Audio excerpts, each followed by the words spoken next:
Hey there YouTube! Today I want to show you all this 1998 Honda Accord LX with 126,000 miles. This generation Accord ran from 98 to 2002 until the 7th generation Accord replaced it in 2003.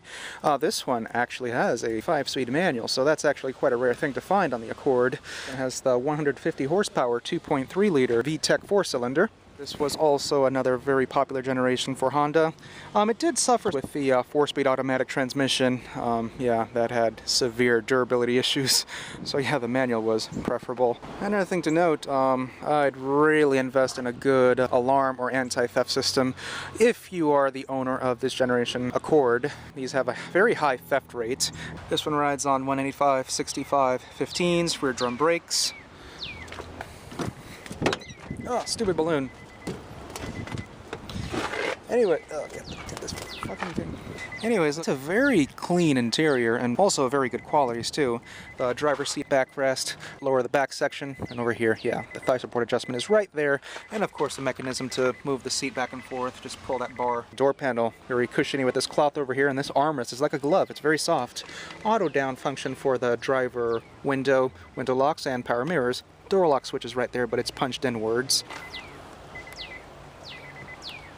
This one has no key fob, so can't show you any demo. Being a stick shift car, make sure you have it in neutral, foot on the clutch. I just want to show you around this Accord. It's in decent shape considering the age and mileage. They were quite comfortable cars. The seats, the lower section is on the firm side, but the backrest, you can see how it's bolstered nicely on the sides, so it does hug your back. The driver's seat also has sufficient thigh support thanks to the adjustments that are available. Legroom is just perfect. You can see how, despite having the center console over here, you can still spread wide open. Moving over to interior quality, that was also another highlight of this car. The dashboard up above over here is a hard touch, but it's of a pretty good quality. The texture mimics leather. You can just see the texture as I focus in. This section is soft touch, the most commonly area that you would end up feeling. The glove box flips open like so, and it's quite large. It seems small, but just look down. It's very deep.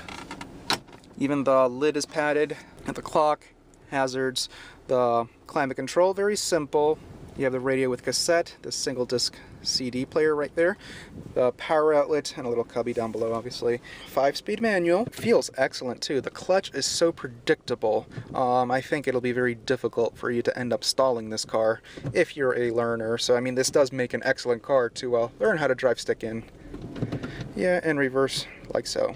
The e-brake, and ooh, this is so filthy. The cup holders. Ugh. Padded on top, but the padding receded completely. This is a very common issue with Hondas and Acuras, even into the late 2000s. It is quite deep once you do open it. There is an upper section over here, like so, the other latch. And yeah, little upper tray with the coin holder.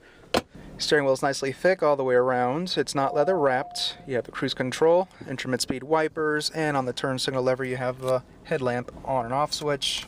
And the steering wheel only tilts, it does not telescope. Cruise control on and off switch is right there, so you have to turn it on over here and then you can work the switches for the cruise control to start working. If this car had sunroof, you would have saw a switch over here to control it. Obviously this one does not have sunroof, but the headliner is very cushiony, like that of a Lincoln. The sun visor over here, very cushiony and very thick. Little slide out shade, so this comes out handy when you tilt it to the side like so. The mirror and vanity light, it's used in Acuras, Fords, GM products, and Nissans. It's very durable too. The driver's side is the same deal with the mirror and vanity lights.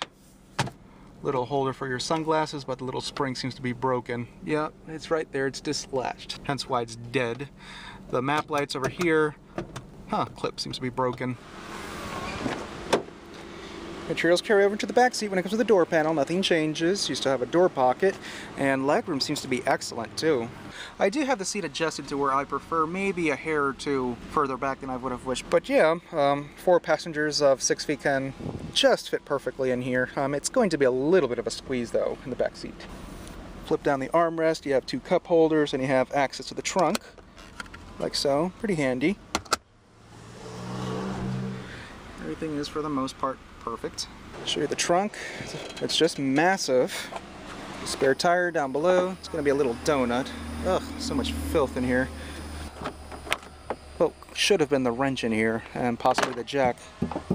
The backrest of the back seat does fold down. Just pull over here, and it should tumble. There we go. So this car does have some decent utility.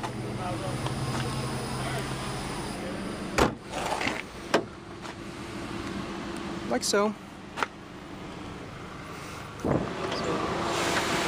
2.3 liter single overhead cam 4 cylinders. The VTEC has variable valve timing, and I would have revved it too, but I have nothing to hold the hood, and I'm not gonna support it over my head.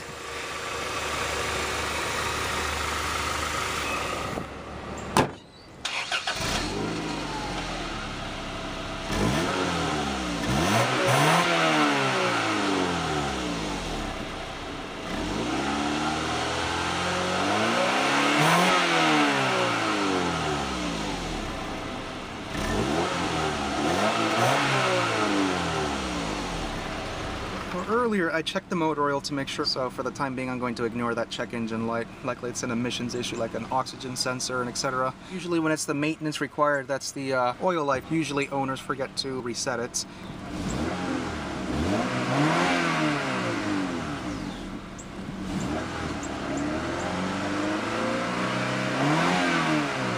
Very rev happy engine, quite smooth too. Windows closed. It's very pleasant to listen to. That's one thing about Honda 4-cylinder engines. They always sound amazing in the high revs. And it's very rev happy. The Accord and Camry were really head-to-head back in the late 90s, and you had the Ford Taurus, which tried to catch up to, but it never could with that UFO-like design that it had. Between the Accord and Camry, the Camry may have a slight edge in terms of reliability because of the transmission. If it weren't for that, the Accord definitely would have been the way to go if they had done the transmission right from the get-go. Anyways, YouTube, thanks for watching, and hope you guys enjoyed this tour.